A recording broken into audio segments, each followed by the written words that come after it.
Can a French whiskey be any good? Let's find out in this week's review.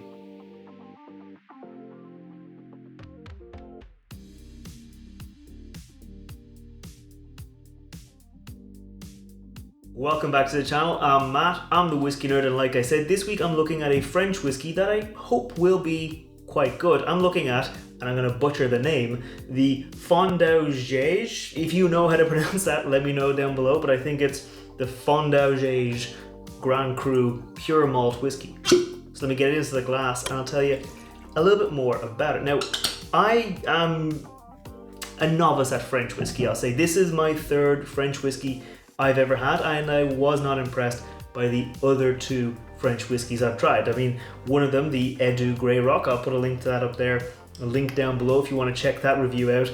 It was one of the, it's not one of the worst whiskeys I've ever had, but it was not what I normally associate with whiskey, and I was hoping that maybe this whiskey might change that corner, might turn my mindset around about French whiskey. So what is this whiskey? This is the Fondaugee, how you pronounce it. This is their Grand Cru Pure Malt, which is essentially a single malt. All that malted barley was produced in France, so it's going to have that kind of French texture as opposed to the malted barley you get from other countries. Also, it was double distilled in, and I might pronounce this name wrong as well, Charentais stills. So I'll put a picture of what those stills look like up there. They look like the old kind of medicinal, like the alembic stills that you would see in old kind of like medieval artistry. They also look like, modern day gin manufacturers have recreated some of those designs, and they've recreated for here as well. So it has a different kind of profile to those standard swan-neck copper pot stills that, if you're not familiar, there'll be a picture up there as well,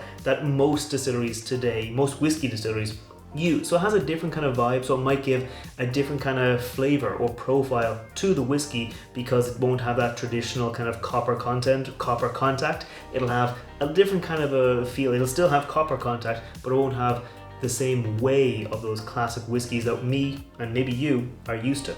The whiskey also wasn't aged in, like most whiskeys I'm used to, ex-bourbon barrels. It was aged in ex-cognac barrels, which were like French oak cognac barrels, before being finished for 6 months in ex-Grand Cru Bordeaux barrels. So in Bordeaux winemaking, they have a couple of names, a couple of classifications for the wine. So Premier Cru, the first cru, is kind of the first growth, and it's typically like a good wine.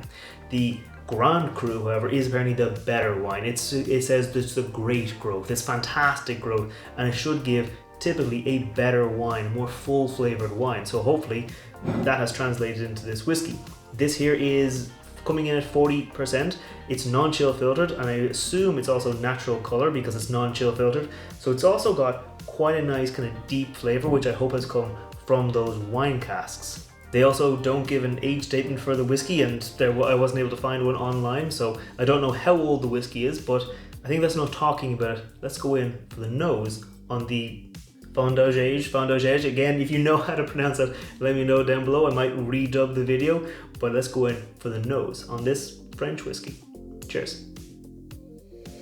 Okay, immediately, it's quite floral. It's got malty notes, definitely. Like it's 100% malt. It's a pure malt, but it's quite like a floral malt. It's not like that kind of really biscuity, classic kind of biscuity malt that I'm normally associating with a single malt whiskey. It's more like the malted barley, oils, the esters, those kind of notes, as opposed to like the roasted, dried, kiln dried barley. There is a bit of like honeyed sweetness going on in there as well, but I think the most of the sweet notes I'm getting is a fruity kind of red berry almost note that's coming through from that. Obviously the wine finish has had a nice impact here. I'm getting that kind of like, almost a vanilla note as well. Like some red wines, if you drink it, you'll get like a vanilla note because obviously the oak barrels impart a bit of vanilla. And as I was smelling it there, like a little bit of that vanilla, but like that red wine vanilla note where you get that red wine mixed with vanilla, mixed with a bit of oak spice, that kind of oak vanilla coming through. There's also a fair bit of oak, but I wouldn't say oak spice. So in like a bourbon barrel, you're gonna get a lot of oak spice. You're gonna get those bright not sharp, but like quite spiky, almost like oak spice notes. Here though, it's more like the flavor of the oak, because again, it's ex-cognac barrels, it's ex-wine barrels, so those have already been used, so a lot of that oaky, spicy note has gone away, and instead you're getting like that oak flavor coming through on the nose. So I think that's probably enough talking about the nose. Let's go in for the palate and see how it is. Cheers. The mouthfeel is slightly honeyed, it's slightly like thick, but it is down at 40%, so it's not going to give like a lot of thickness to the mouthfeel. And that means it's not like super heavy. Like it gives me like a little bit of a mouth coating texture. I got a little bit of the flavor coming through. I got that oaky note again, definitely. I got a little bit of those berries coming through again, like that kind of red wine influence. But I am also getting some tannin. So it's interesting. It's like, it's not overly the mouth coating, but I am getting that wine influence coming through a lot. And definitely those kind of oak tannins, the red wine tannins coming through, where you almost feel like like the moisture is being sucked out of your cheeks, of your tongue, like that kind of like drying feeling coming through. I was almost getting a little bit of like orchard fruits coming through, but it was quite light, so I'm gonna go in again for another sip, see how it is. Cheers. Yeah, there's definitely a little bit of like orchard fruits, apples, pears, that kind of flavor coming through, but on that second sip as well, the tannins, that dark note, almost edging into like a cocoa powder, that note came through as well on that flavor. Like I wasn't really talking about the malt, like the malt is there in the background again, not biscuity, not super sweet, more like that kind of herbal malt where you get that, it's part of the flavor that I normally associate with malted barley, where it's got that herbalness, but it's not like super sweet, it's not super like biscuity, it's not like coming through like that, but there is that malted barley in the background. But altogether on the palate, it's not super heavy, but it does lean into the wine influence in, I think, a way that suits this whiskey, because again, the barley is quite kind of floral fragrant, so you get that wine influence coming through. But I'm going to go in for the finish, which I'll tell you now, it's pretty short, but I'll go in for the finish and tell you about it. Cheers. So on the finish, like I said, it's short in terms of like the berries, the fruity note, those apples and pears I was saying, they're like a flash in the pan, they go up and they come down, they're gone. The oaky woody note, not that spicy note, but that oaky woody note, that lasts a bit longer. The tannins, they stick around, so you're getting that wine influence last longer, like the influence of the wine as opposed to the flavor of the wine. And that kind of, as I'm talking, as I'm breathing, I'm getting that kind of floral herbal malt coming through again as well on the finish coming through.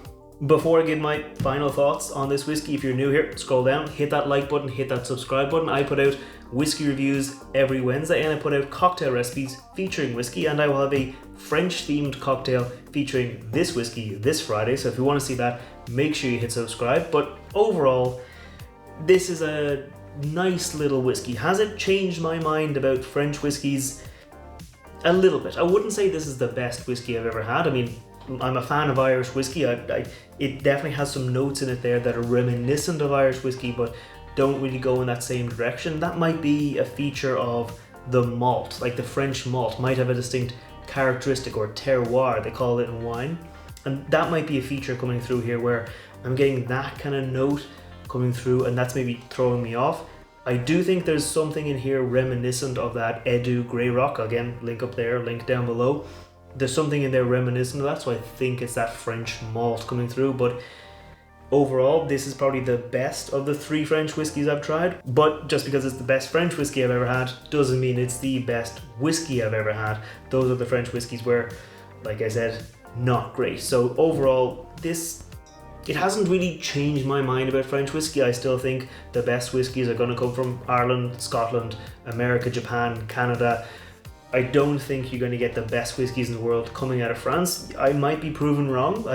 I think also Australian whiskey is coming up, and I think that's something that's been slept on for a while. So maybe in the future, French whiskey, people will be saying, oh, why did we pass by the Fondaugee, however it's said, why did we pass by that whiskey?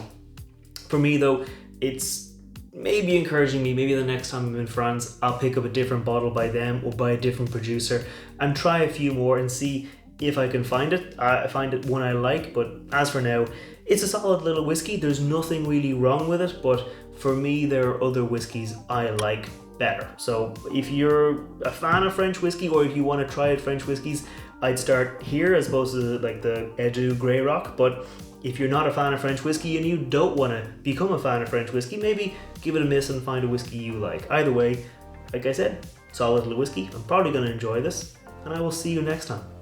Sláinte.